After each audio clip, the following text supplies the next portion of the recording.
find someone who loves you the way Kyrsten Sinema loves the private equity and venture capital. She fought really hard for that carried interest tax loophole.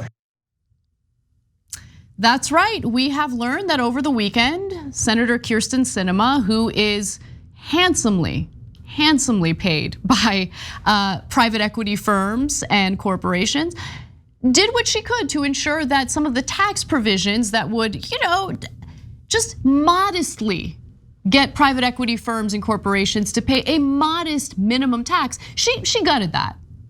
She gutted it, and I'll tell you exactly how she did it. And it's something that was so incredibly predictable. In fact, I predicted it on July 28th. And we'll get to that prediction in just a second, but first a few details. The tax proposals were shaped, as the New York Times reports, by Senator Sinema, Democrat of Arizona, who resisted her party's push to increase tax rates on the country's wealthiest corporations and individuals. Now, while Democrats, by the way, promised to stick together and avoid voting along with Republicans and their amendments, Sinema decided to break that promise because who cares, right? I mean, she gets to do whatever she wants, and no matter what, she gets rewarded for it, both by the press and by her fellow Democrats in the Senate.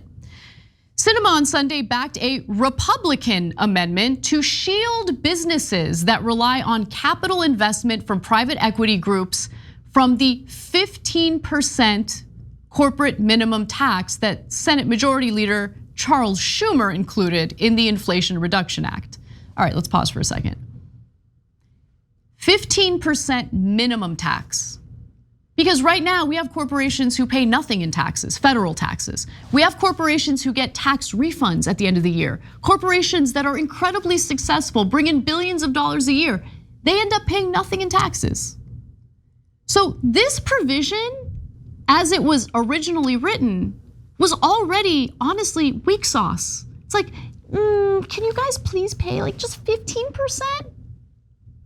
Now, if you're a working American and you're getting your pay stub, I want you to look at your pay stub. I want you to take a look at what your tax bracket is, because I guarantee you are probably paying more percentage-wise in federal taxes than the wealthiest people in this country.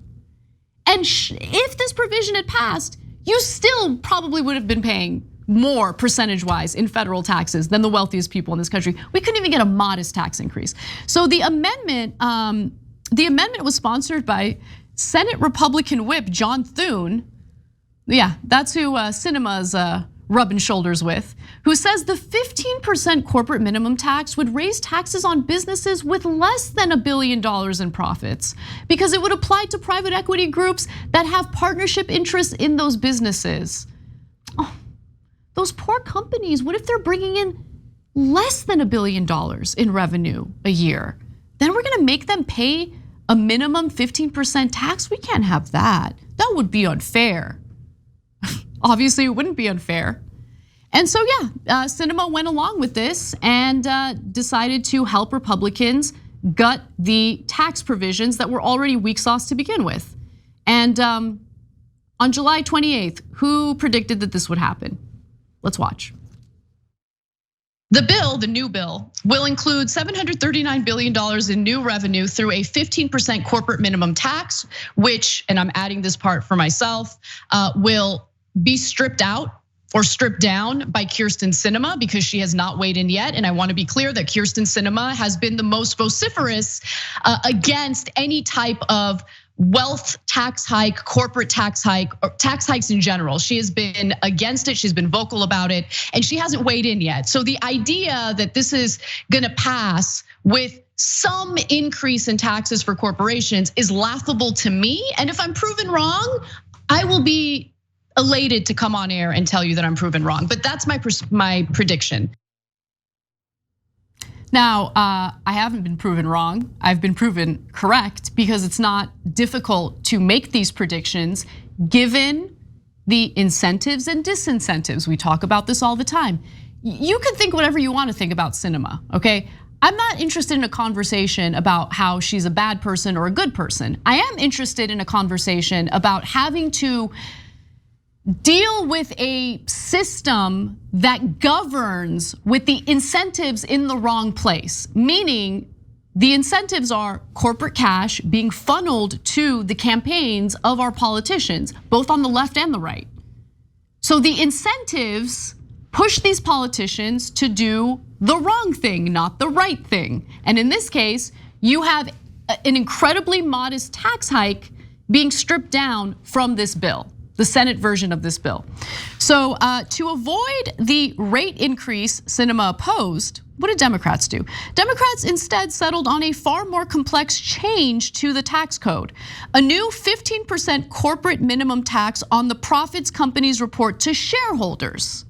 It would apply to companies that report more than $1 billion in annual income on their financial statements, but that are also able to use credits, deductions, and other tax treatments, meaning loopholes, to lower their effective tax rates. Do you get what's going on here? It's like, okay, don't worry. We are going to implement this minimum tax, but we're gonna do it with all these loopholes baked in so they can skirt the 15% minimum tax. That's what this is. That's what's going on. She also forced the removal of a proposal supported by Democrats and Republicans, by the way, that would have narrowed a tax break used by both hedge fund and private equity industries to secure lower tax rates than their entry-level employees. So there were even Republicans who wanted to do something about that, and Sinema's like, nope, nope. Don't you see how much money I'm taking from private equity firms? What do you do? You think I'm gonna go for this? No, not gonna go for this. Now let's follow the money. Let's follow the money. It's easy, it's not difficult. I'm not a genius, okay? The journalists out there who purport to be geniuses, for some reason, have a difficult time following the money, so let's follow the money.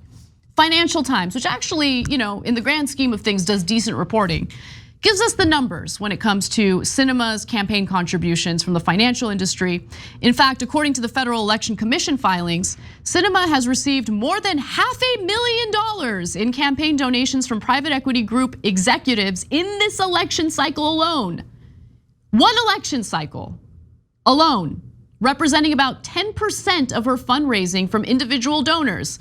This includes individual donations totaling $54,900 from executives at KKR, $35,000 from Carlyle, $27,300 from Apollo, $24,500 from Crow Holdings Capital, and $23,300 from Riverside Partners. And despite Sinema looking out for billionaires and serving as an obstructionist to her own party's policy goals, the media did decide to reward her. I think that's relevant here with this headline. Here's the Associated Press. Senator Joe Manchin sealed the deal, reviving President Joe Biden's big economic, healthcare, and climate bill. But it was another Democratic senator, Kyrsten Sinema of Arizona, who intently, quietly, and deliberately shaped the final product. Aren't they heroes, everyone? The two obstructionists in the Senate who have blocked every important provision, including universal child care, extended child tax credits, free community and public college, money to help with elder care, all of those provisions gone, gone. But the people who blocked those provisions, the people who stripped that original bill of everything that would have actually helped ordinary people, those politicians are heroes, according to the corporate press. That is the game that we see play out over and over again. And finally, again, the focus always tends to be on Sinema and Manchin because they are the most vocal against the provisions that the vast majority of Americans want. But the money influences others in the Senate, including Senate leadership, like Chuck Schumer. So let's just go to graphic 8 here.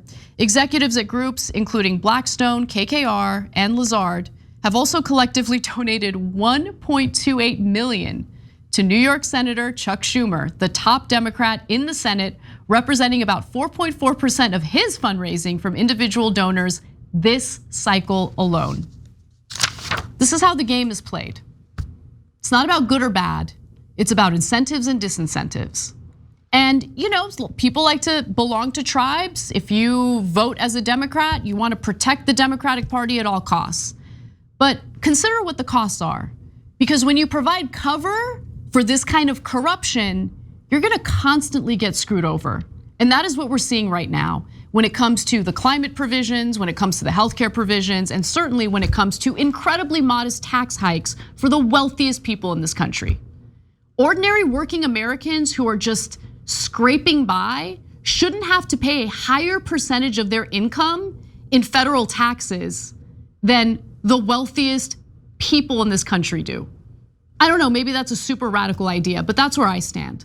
Thanks for watching The Young Turks, really appreciate it. Another way to show support is through YouTube memberships. You'll get to interact with us more. There's live chat emojis, badges. You've got emojis of me, Anna, John, JR. So those are super fun. But you also get playback of our exclusive member-only shows and specials right after they air. So all of that, all you gotta do is click that join button right underneath the video. Thank you.